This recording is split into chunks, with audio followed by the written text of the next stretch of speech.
Hi, and welcome back. It's August, so you know what this means. It's back to school time. And many parents, children, and teachers in the month of August start to develop the back to school blues. Don't worry, that is totally normal. One thing you need to know about the back to school blues is that is to be expected and it is not a mental health condition. So, most of us are going to have some type of feelings about returning to school. We may be excited. We may be anticipating a wonderful school year. As parents, we may feel some relief of not having to worry about childcare.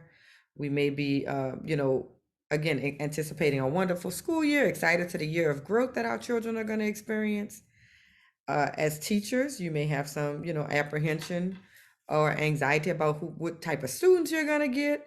You hopefully are also excited.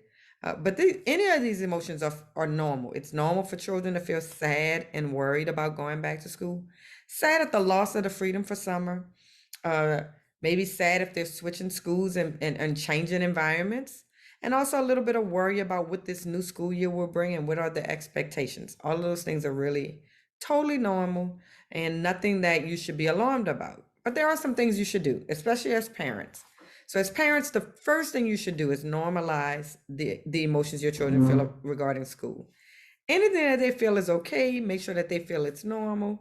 This is a great time to share maybe a story of your childhood. We all generally had some worry about going to school. I went to school in an era where we didn't wear uniforms. And so, like going to back to school shopping and things like that brought the excitement on. But then there was also that anxiety about the new school year and what that would bring. So sharing a story might be helpful to normalize that for your child.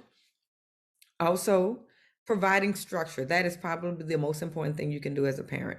Even before school has started, if the first 2 or 3 weeks of August before school starts, you could start putting in a routine of, changing the bedtime a little bit at a time so that they go to bed earlier and then getting them up earlier and having a daytime routine. That is best.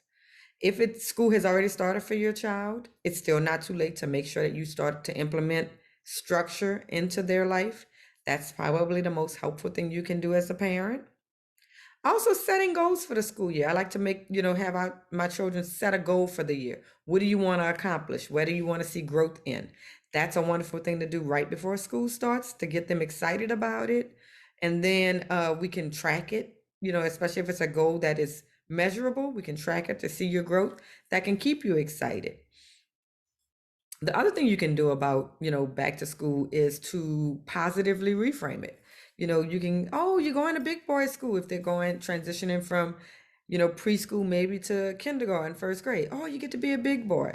Jump into middle school. Just what are the advantages of growing up and going back to school? What do they have to look forward to? We have our seniors, they get to look forward to graduation and a year of lots of changes. And so those are the things you can do for just the normal, what we would consider normal back to school blues. And if that's what your children are experiencing, you're very lucky because that's common. Now, also common, but something that maybe needs more attention and possible mental health intervention is school anxiety. And some children have an actual anxiety disorder related to attending school. Sometimes the anxiety disorder is fueled by a separation anxiety disorder, especially in younger kids. Some younger kids have an immense fear of being apart from their parents. Some children have not developed object permanence, meaning that when an object leaves and they no longer see it, they don't know that the object will return. And so if that is their fear that their mother, father, or whoever the parental attachment figure is not coming back for them, that makes it very difficult for them to attend school. Some children, and there's no age range on how young this can happen, but definitely more upper middle school and even high school sometimes develop social anxiety disorder. And it's an immense fear of being in social situations. Well, school is a social situation. You are always going to be in a social environment within school. You may have to speak out loud in school. You may have to do a presentation. Children who experience anxiety in those situations are going to develop school anxiety. Some children have obsessive compulsive anxiety disorder, and the routines and the rituals or compulsions that are related to that disorder, school negatively affects that. And sometimes it becomes where they want to avoid school because of the obsessive compulsion disorder. Some people have specific phobias like fear of public speaking, or fear of certain situations, and school might trigger that fear. And of course, school avoidance would be the solution that most children would look for. And then just general anxiety. A lot of children, especially, we have the research supports the fact that children after COVID have increased feelings of anxiety related to attending school. And it's not necessarily just because of fear of germs or fear of catching COVID, but just general fear because of the unknown, because COVID was something that was so unexpected and disruptive to children. When your child is experiencing these things, it is not what we consider the normal back to school blues. The normal back to school blues, we would expect, give a week or two of adjustment period, and your child will be back to whatever their normal level of functioning was about school. Not everybody's going to love school, but you'll be able to get them to go, and they will perform as we have expected them to do based on their past experience of performance. But anxiety would affect, or anxiety or depression related, affects school differently. So with those things, you would notice that maybe they would be, again, an avoidance of school, changing behaviors. Some children might become disruptive in class as a way of trying to get, disciplined, maybe possibly even sent home so that they don't have to come to school. Some children become reserved or withdrawn in school. It can affect their attention, not able to pay attention, daydreaming, not able to sustain attention for a long period of time, easily distracted. It can affect their activity level. Anxiety and depression can also make you feel restless or like keyed up, where you're constantly feeling like you have to move. And if you've been listening, hopefully you're keyed into the two things that I'm talking about. Sounds so close to ADHD that child could be misdiagnosed. And so you want to be, with this, clear on what is the child experiencing and get you a good mental health professional to assess so that the child gets the correct treatment. So it can affect their physical symptoms. Sometimes you will have children who are physically ill, headaches, nausea, even to the point of throwing up or diarrhea because of anxiety. It can affect their mood. Some children you will be depressed and able to verbalize that they're feeling depressed.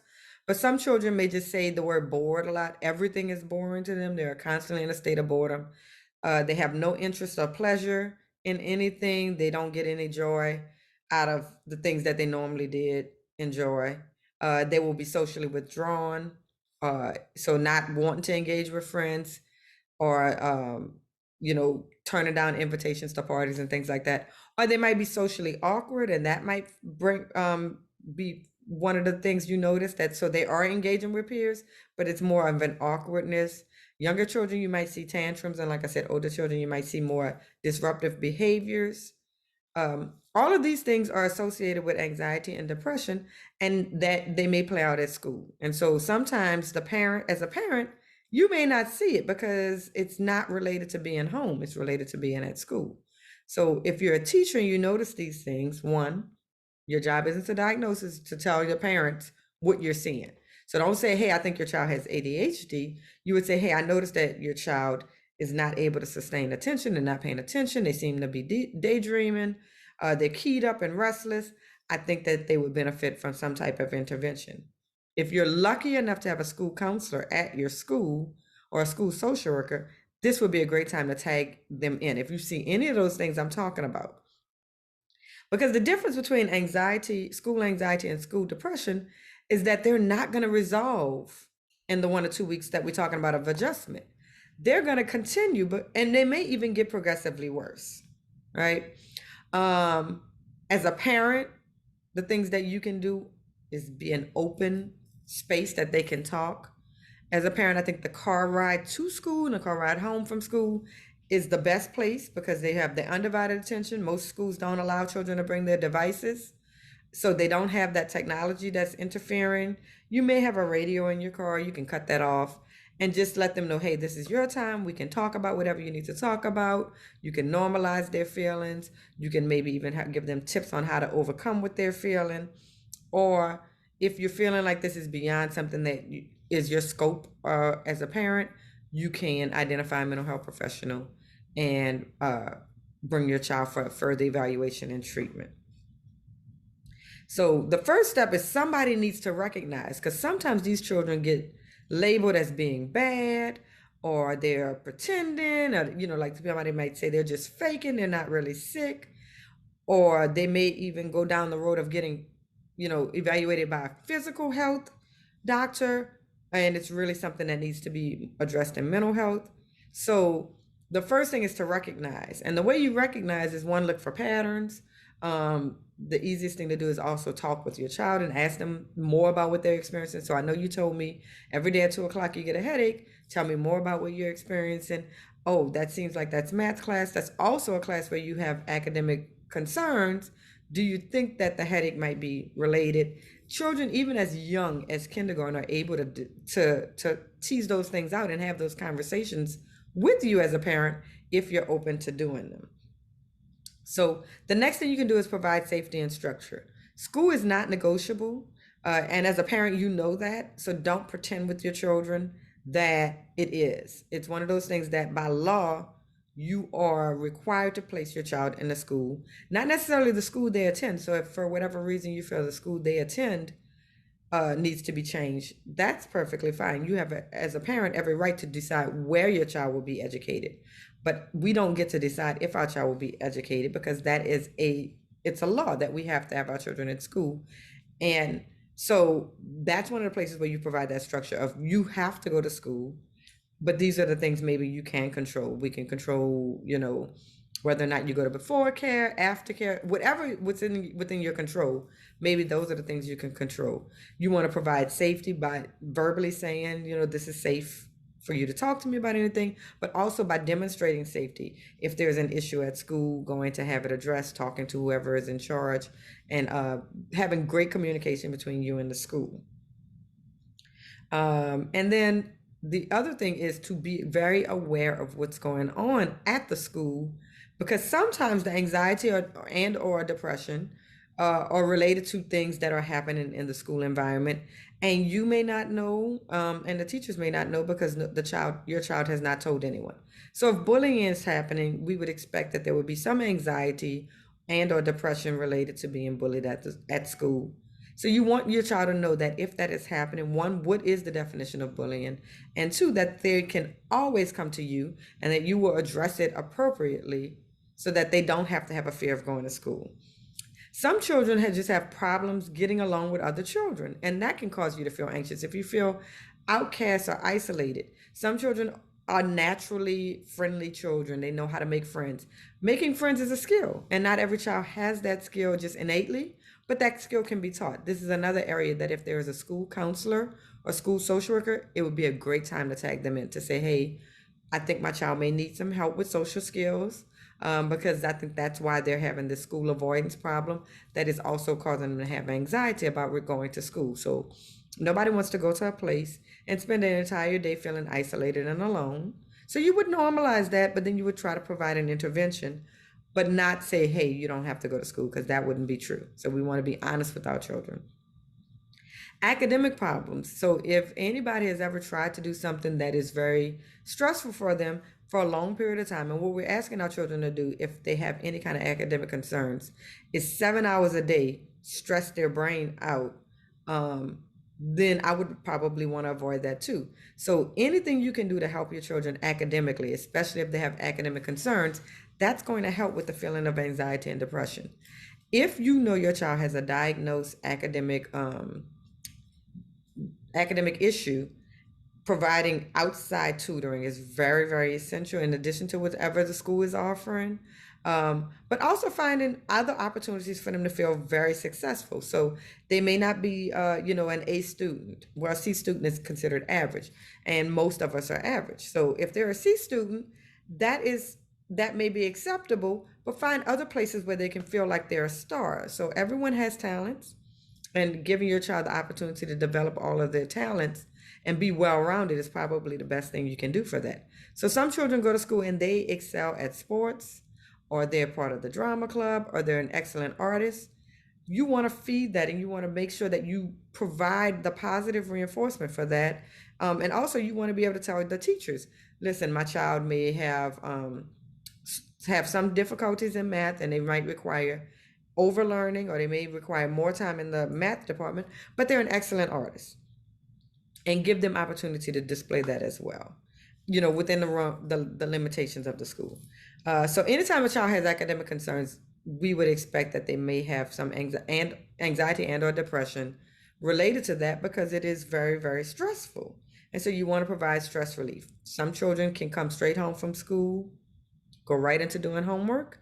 Those children generally are excelling in school, but children who have struggled all day in school to keep up, or to keep where average is, they may need a break and a relaxation. So giving them a brain break when they get home from school before starting homework, asking for any type of academic accommodations plan, if it is provided from the school, is also something that you should talk with the teachers about if your child is experiencing anxiety and or depression related to school. Because the most important thing is that your child learns. And everybody on this team, you, your child, and the teacher all agree that the most important thing is your child learns, right? And again, mental health services, if they're available in a school, that is the best place to start. That is wonderful. Hopefully your child's school has those services.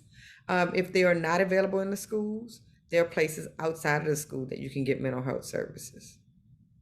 So we want to beat the back to school blues, and the way we're going to do that is by, just taking time to adjust in these next few weeks. But we also want to be very aware that not every child is experiencing those back to school blues.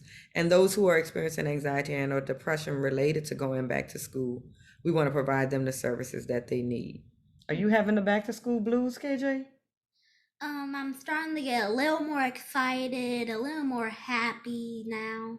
Like more exciting in it, like that. Okay, so you're feeling more excited. What about, because a lot of kids are nervous about going back to school, nervous about the first day of school. Are you feeling any nervousness? A little, but I think I can just calm down and keep going on. Oh, good. I'm so glad you feel so. I'm hearing confidence. That's making me excited. All right, so I'm gonna back up. What grade are you going to? Fourth. Fourth grade. And what's gonna be different about fourth grade? You're leveling up, the things are gonna get harder and harder and harder, but you have to keep going until you finish the whole school year. So I heard you say you have to persevere. That's a big word, but that's the word I heard you say when you say keep going and finish out the school year. And I heard you have a lot of confidence that you're going to do well this school year. Yes. All right. So we're starting off the school year with some goals. What are your goals for the fourth grade? Getting all A's in a few more subjects than last year. Getting all A's. I love it. What else? Like winning a few more competitions. Okay. Like getting ready to do more stuff. Conquer, destroy, always be ready for anything you conquer. So you're gonna be ready for anything for fourth grade. So fourth grade is the year. The theme sounds like be ready. Be ready. So that way you don't have to get ready. But I heard you say like the way you're dealing with your nerves, or you're just trying to calm yourself down. Yes. And that's really important. That's a really important skill for all kids to know. So hopefully you can teach kids about how to deal with being nervous and how to calm themselves down. All right. So what's the first thing you do to calm yourself down? Breathe in and out. So pause. Can you show kids how to breathe in and out? Yes, I can. Okay. So you breathe in and you breathe out. And what I notice you doing is when you're breathing in, your belly is blowing out. And when you're breathing out, your belly is blowing in. So your belly is moving. Because you want to put yourself forward so you can get a little more air out. You want to get all the air out. And I noticed you were going really slow. Yeah, you want to get slow. That's just the other helping to make sure you calm down. Because if you do it fast, you won't always calm down. So it's important to take the breaths to be slow and to get, like you said, to get more air. So make them very deep breaths. Yes. Okay. So is there anything else you do after you take your deep breaths? I like to zone out, restart my mind game. So like, because you're going really fast, but I want us to take a time to really sit with that. So you say you restart your mind game. So you think of your mind like a game, and you realize that if things aren't going the way you wanted to, you can just pause the game, Yes. or you can restart the whole game and start back over. Yes. Okay. And is there a trick to how you do that, or is it something you just learned how to do on your own? Just close your eyes, relax, think of nice things. You can think of some smart things. Okay. Do you have things that you like that you think of? I like to think of like Albert Einstein, that for smart things. Okay, Albert Einstein is what you think of. Okay, and what do you think of when you think of nice things? Nice things I think of like new stuff, like fun stuff, like water slides, all kind of stuff. Okay, you think of fun things that you can do? Yes. And those, between breathing, restarting your mind game, thinking of nice things, that generally helps you to get calmed down. Okay. Has you ever had a time when you did those things and it didn't work? Well, when I had to when it was like the hardest test of the school year, that was called ACT. Oh, I know what you're talking about. Yes, and it was a 59 test, and it was really hard. Okay. And that sometimes on the test didn't work.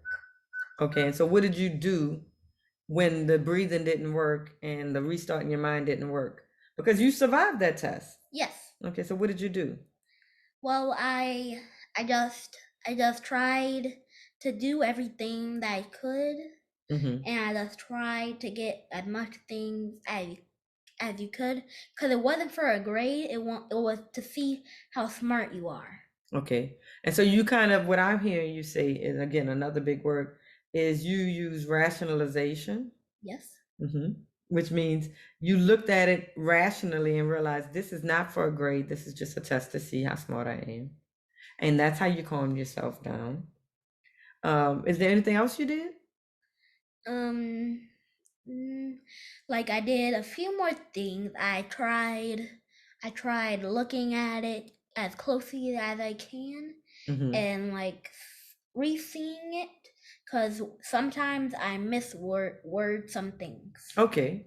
And so you would give it another look over, and then you would take your time and be careful and read it with cautiousness instead of just reading it quickly. Especially when they're like some tests that they gave you a paper and all the answers were on the paper. And I will really not see some things like the answer, so I relook it and mostly see it. Okay. So what I'm hearing you, not only you're giving test taking tips. Yes. Which is helpful. If you know how to take a test, that's going to help you to calm down. So if you have tips on how to take a test. Now, kids have emotions, right? Yep. What emotions do you feel most of the time? I mostly feel sadness, happiness, excitingness, madness. Pretty much all of them are all the emotions. You feel all the emotions: sadness, happiness, excitedness, madness. Is there one of those four that you just listed that you feel most of the time? I feel most of the time happy and sad. Happy and sad? Are they like equal, or is one more than the other? I usually be happy and sometimes sad. Okay. So usually you're happy and then sometimes you're sad. Yep. Do you know what kind of things make you happy? When I get new stuff. Okay. When somebody that I haven't seen for a long time comes. And like just being excited. Okay, being excited makes you happy. What kind of things make you sad? When when I get in trouble, I kind of get sad. or mad sometimes. Sometimes you get mad when you get in trouble. Okay. And and when somewhere I can't go got closed Okay. and really wanted to go. Are you talking about what happened this morning? Yeah, kinda. How did you deal with that? So you were disappointed this morning because you had plans to go and see the Saints practice, but the weather made it get canceled. Yes. Okay. But it still but to make up for it, I got a new toy Okay. that's super fast. Goes like it's an RC car that goes like 49 miles per hour. Really fast. So you were disappointed, and the way you dealt with disappointment was you got a car, a toy. Yep. Okay, pretty cool. And we ate lunch. We got good breakfast. And yeah, we were grateful that we did it. Okay, so you were able to have gratitude that you were able to do other things instead. I want to go back to emotions. Sometimes people think they're bad emotions. Are they bad emotions? Yeah, being mean. Being mean is a behavior that's bad. But what about emotions? Is it okay to feel mad or angry or upset or frustrated? It's not okay to be mad all the time, angry. Sometimes it's not good, be jealous. Okay, so jealous is something that's not good. Like, another not good one is like frustratingness. So what if I told you all emotions are good, and that even though sometimes the behaviors aren't okay, but it's okay to feel all of those things because that's part of being human. Yes. You agree with me or you disagree? I agree. Oh, okay. So you would agree that there are no bad emotions? Yes. But that sometimes as a kid, you don't know what to do with your emotions. Yes. And so how are you learning to manage your emotions? Just forget about it and be humble. Okay, forget about it and be humble. Do you have advice for other kids who are trying to deal with their nerves because they're going back to school just like you are? Yeah. What advice do you have for those other kids? Just be humble. Like just be happy that God made you. Be grateful. And just be happy that we're all the same. We're all different. Okay. Can you tell me one thing that you are looking forward to, that you're excited about going back to school? One reason. I'm excited about all the new things I may come up to. Okay. So learning some new stuff? Yeah. Do some different science experiments. You love science. And hoping that we can last year we couldn't go on a road trip because COVID. So hoping y'all can do field trips. Yes. Well, I want to thank you for being my guest today. I also want to encourage all parents to talk to their children about going back to school and about emotions and how they feel and do check-ins. Now just tell everybody, how often do I check in with you about your feelings? Mostly often. Mostly often? And how often do I help you if you're having a feeling and you don't know how to deal with it? Pretty much every time. Pretty much every time. Right? So would you encourage kids to talk to their parents about their feelings and get help? Yes. And at your school, is there somebody that helps with feelings and emotions if you have problems? You. Me. Yeah, that's right. I'm the school counselor. But wouldn't you suggest that they go talk to the school counselor if they need it? Good, good. Any last things you want to say before we get off of here? Just stay humble. Always be grateful that God made you. Okay. All right. All right. So thank you guys for joining us this week, and good luck with everybody going back to school. See you later.